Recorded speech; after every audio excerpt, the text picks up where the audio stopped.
Bem-vindos à página 0, meu nome é Lucas e hoje nós vamos explorar territórios invisíveis.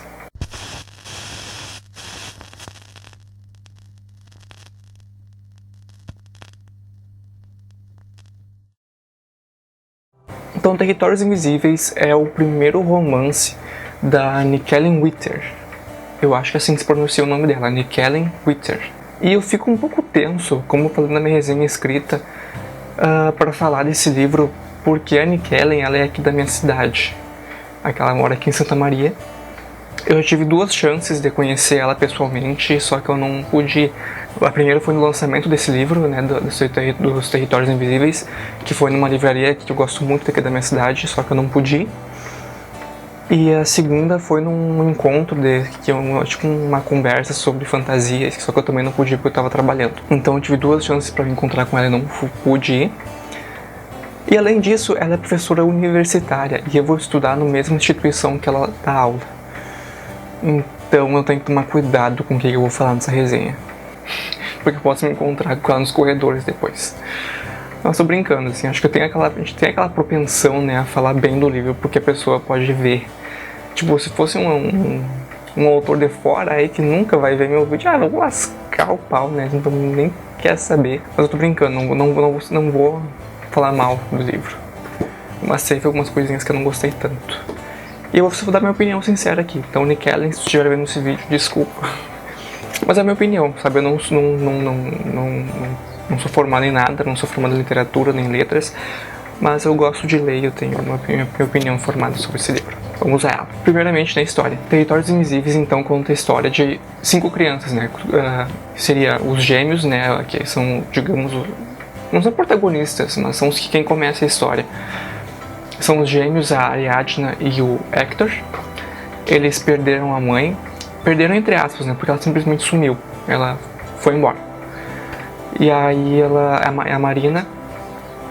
E eles ficam nesse dilema, sabe? Será que ela morreu? Será que ela vai voltar? Será que ela nos abandonou? Por que ela nos abandonou? E ela era meio que uma historiadora, assim, pesquisava de uma sociedade secreta que tinha nessa cidade. Então é os gêmeos, né? A Ariadna e o Hector. Tem o Léo, que é o amigo do Hector, que a Ariadna no início não vai muito com a cara. Tem a Camila, que é uma amiga deles. E o Neco. Eu acho que são esses. Ariadna, Hector, Camila, Neco e Léo. 5. E aí tá tendo umas escavações aí na cidade. E alguns acontecimentos estranhos começam a acontecer. É isso aí. Alguns funcionários que trabalham nessas escavações começam a morrer misteriosamente. E dizem ainda que eles estão morrendo do coração, ataque do coração, alguma coisa parecida.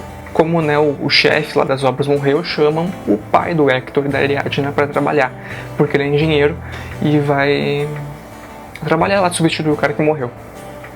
Além disso tudo, o irmão do Léo é sequestrado. E é aí que começa a treta, porque os sequestradores do irmão do Léo, que é o Matheus, os sequestradores entram em contato com o Léo e dizem que para ele ter o Matheus de volta, ele tem que encontrar uma caixa que está escondida em algum lugar. E eu não me lembro direito, mas acho que eles dão uma pista, alguma coisa assim, de onde que está essa caixa, que seria nessas escavações que está tendo na cidade. Aí ele acaba, né, meio que contra gosto, contando os amigos, as outras 4 crianças ali.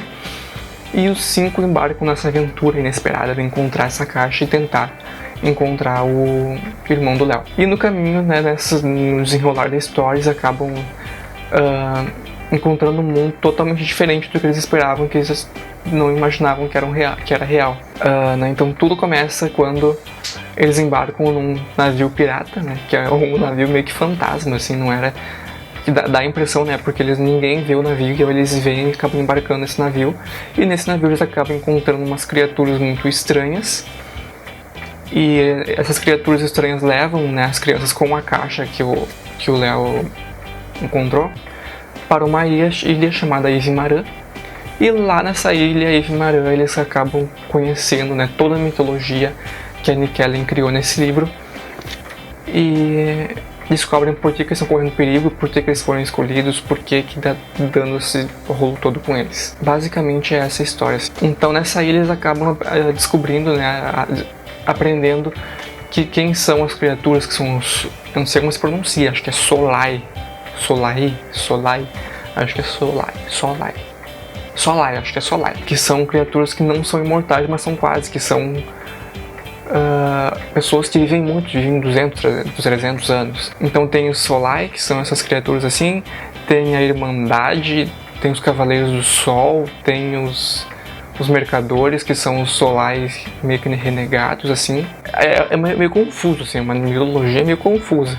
Vocês vão ver depois por que eu achei meio confuso isso. E aí eles têm que, né, fugir dos Mercadores. Os Mercadores são os vilões que querem a caixa. Tá, eu não vou falar por que serve a caixa, porque acho que já seria spoiler, eu vou contar muito da história. Mas tem a historinha da caixa legal. Mas então, o que eu achei do livro? O início é legal.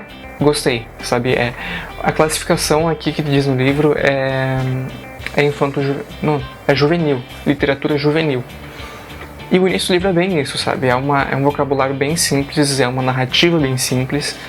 Apesar de ser bem escrita, é uma narrativa simples. E assim, tu lê várias páginas uma tacada só, porque tu se interte, sabe? Tu fica interessante, a história é interessante. Tu quer saber o que tá acontecendo, por que raptaram o Matheus, né, que é o irmão do Léo. Sabe por que escolheram o Léo, por que não falaram com os pais do Léo, o que tá acontecendo nas escavações aí que tá acontecendo. Então fica interessante. Porém, assim, a partir do momento que as crianças embarcam no navio, né, que o nome do navio é Penthesileia. Também não sei se assim se pronuncia, tem muitos nomes estranhos aqui que eu não sei pronunciar. Então eles embarcam no Penthesileia, que acho que assim se pronuncia, e lá que começa a ficar um pouquinho mais complicada a história, na minha opinião. Porque as crianças começam a descobrir um mundo totalmente novo. Começam a ver criaturas estranhas, criaturas muito altas que se transformam e têm poderes. E frutas estranhas e comidas estranhas. O que é natural então para uma criança? Perguntar. Pergunta tudo o que está acontecendo, o que é isso, onde é que eu estou indo, para onde é que eu, sabe, de onde é que vocês são, o que vocês são. E as criaturas simplesmente não respondem. Respondem coisas do tipo, faça 3 perguntas que eu lhe darei 3 respostas. Aí as crianças fazem 3 perguntas e eles respondem de uma forma muito evasiva, muito rasa. Aí as crianças perguntam mais, né? Ou, tá, mas tu não respondeu direito, me responde isso daí, como é que é isso? Ah, mas tu já teve a tua resposta. Era meio irritante, porque eu também queria saber o que era aquilo, o que eram aquelas criaturas. Então isso me despertou a minha curiosidade, mas ao mesmo tempo me deixou irritado, porque os bichos não respondiam, sabe? Era só dar uma resposta direta, simples, e eles não respondiam. Então essas informações a partir daí sobre esse novo mundo vem de uma maneira muito lenta, muito gradual. Então assim, no navio ali, onde eles estão, eles acabam descobrindo um pouco das coisas que está acontecendo, mas não tudo. Chegando nessa ilha, né, que é Ivimaran, lá essas crianças têm uma guia, descobrem um pouco como é que funciona a ilha, ele é bem legal, a parte da ilha, como que é a estrutura, como que as magia funciona ali. E lá discutem a guia deles, que é a Sofia. E a Sofia segue o mesmo padrão no navio. Tudo muito lentamente, ela explica tudo muito gradual. Não sei se a autora queria fazer um suspense, mas estava me irritando, sabe? Porque ela não falava. Tá, então nessa ilha eles acabam descobrindo totalmente todo esse mundo. Totalmente não, tem algumas coisinhas que eles vão descobrir depois. Mas boa parte da mitologia que a Nick Allen criou é contado nessa ilha. É uma mitologia bem complexa. Até vocês viram que eu me confundi um pouco na hora de contar. Mas é meio complexo o negócio, aqui o bicho é tenso. Até o final do livro dá pra te ter uma boa noção do que tá acontecendo e como entender os acontecimentos que sucedem. E ali é tudo meio morno, assim, sabe? É meio morno porque não acontece muita coisa. As crianças só estão aprendendo o que é aquelas coisas.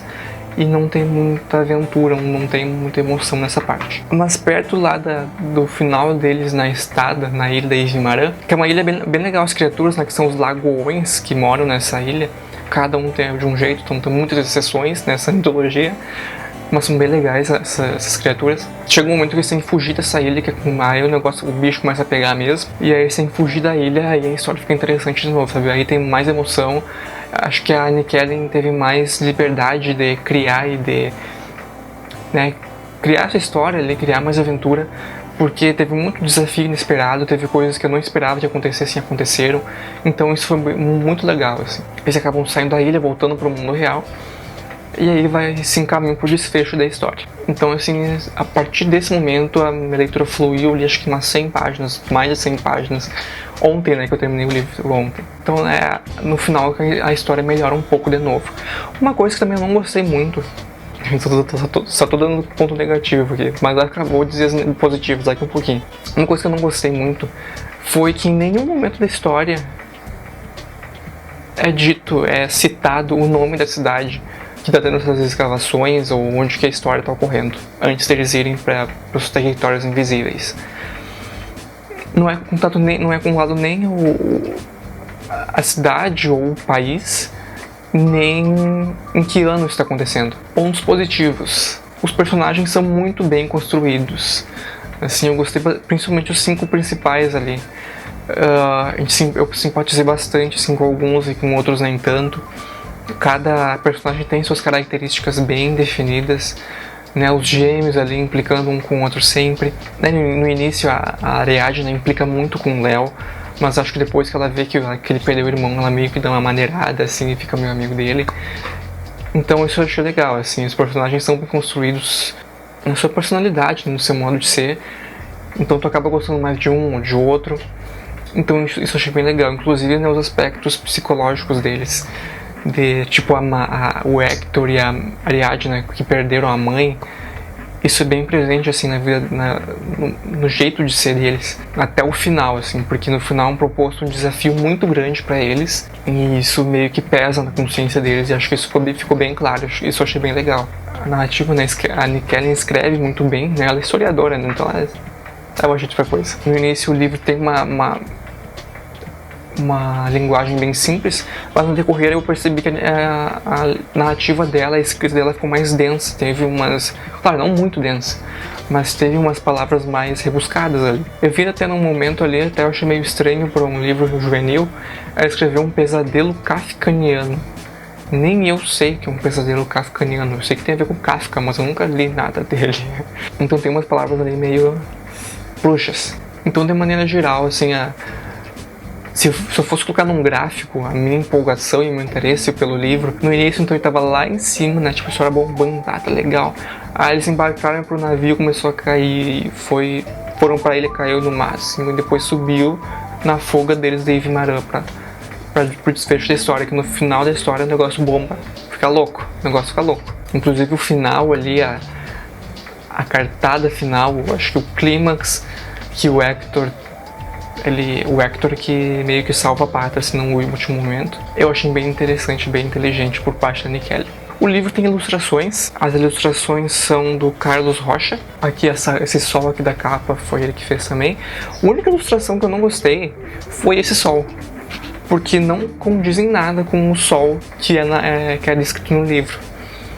O sol descrito no livro eu acho que seria assim, né? Ele foi descrito mais ou menos assim, não assim.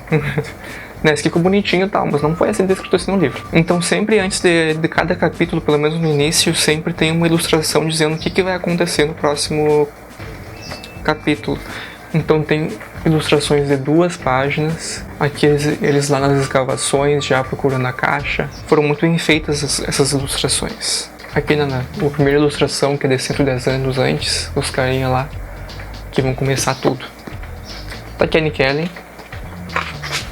Esse aqui é a Nickelin Witcher. Então é isso, pessoal, assim, eu gostei do livro sim, com seus defeitos, com suas qualidades, com seus altos, com seus baixos. E eu fiquei sabendo agora há pouco que isso aqui vai ser uma série, não sei se é uma série, uma trilogia.